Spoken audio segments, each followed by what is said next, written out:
understanding of a text, a process in evidence in how the passage of De Natura Deorum discussed above was disputed.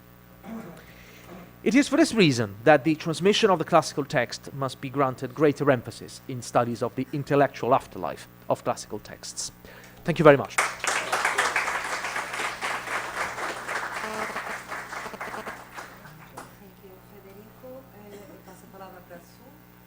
Muito bem.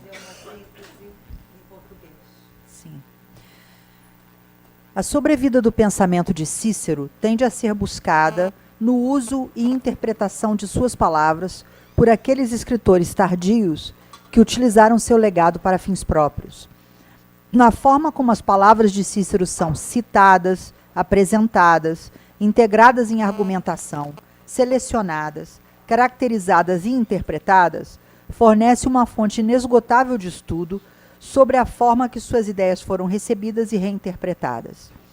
Há um aspecto adicional nesse processo de engajar num texto de Cícero, no entanto, que muitas vezes passa desapercebido, já que a relação entre o leitor de Cícero e as palavras de Cícero é tratado como um diálogo.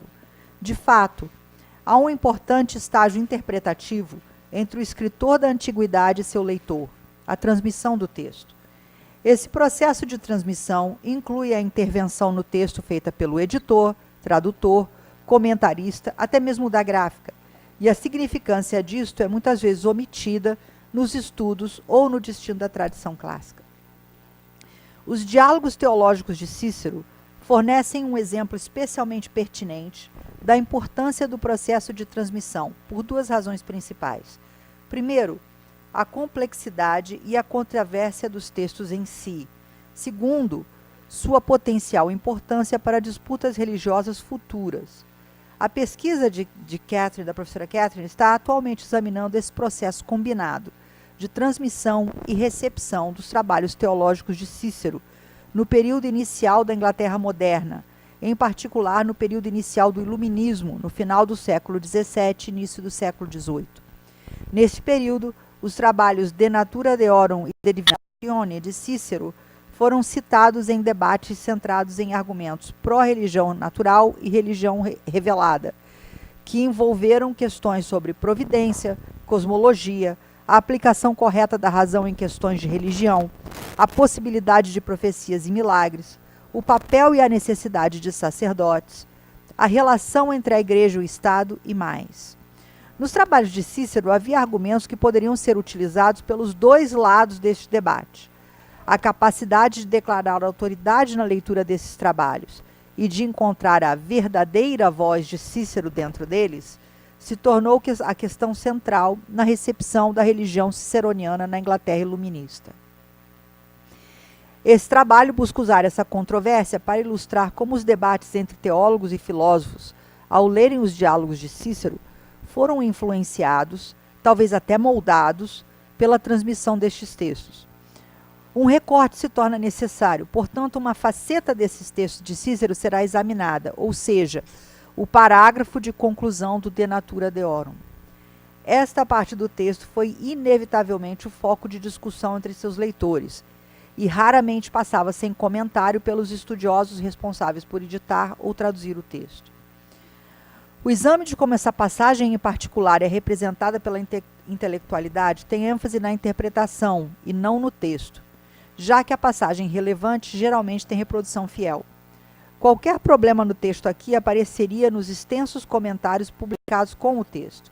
Portanto, é nos comentários e nas traduções que os esforços de influenciar o engajamento dos leitores com o texto deve ser buscado. Então, vamos voltar aqui.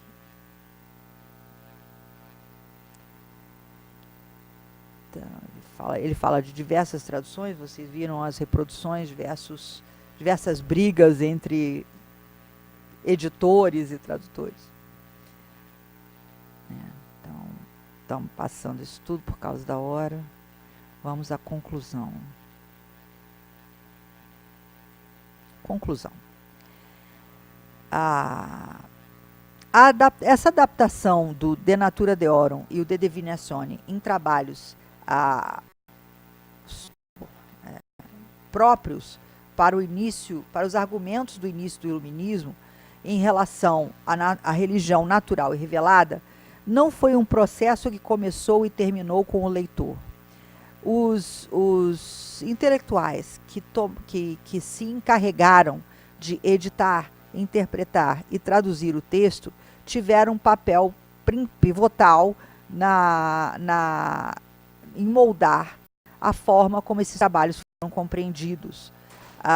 Seus instrumentos podem ter sido diferentes: referências internas, tradução de termos, representação de metodologia acadêmica e assim por diante.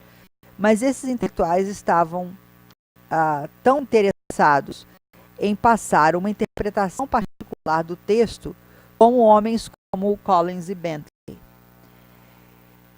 Esse era claramente um processo dialógico, já que os editores ecoavam ou concordavam ou discordavam com interpretações apresentadas em discursos teológicos. Num período de intelectualidade com a popularização de métodos científicos,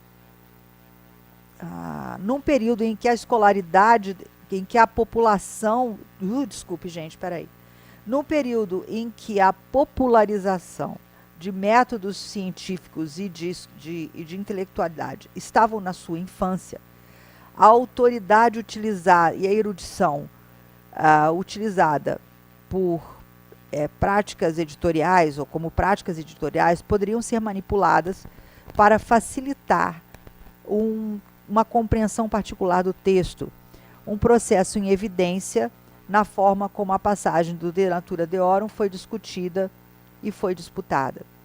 É por essa razão que a transmissão de um texto clássico deve receber grande ênfase em estudos da sobrevida intelectual de textos clássicos.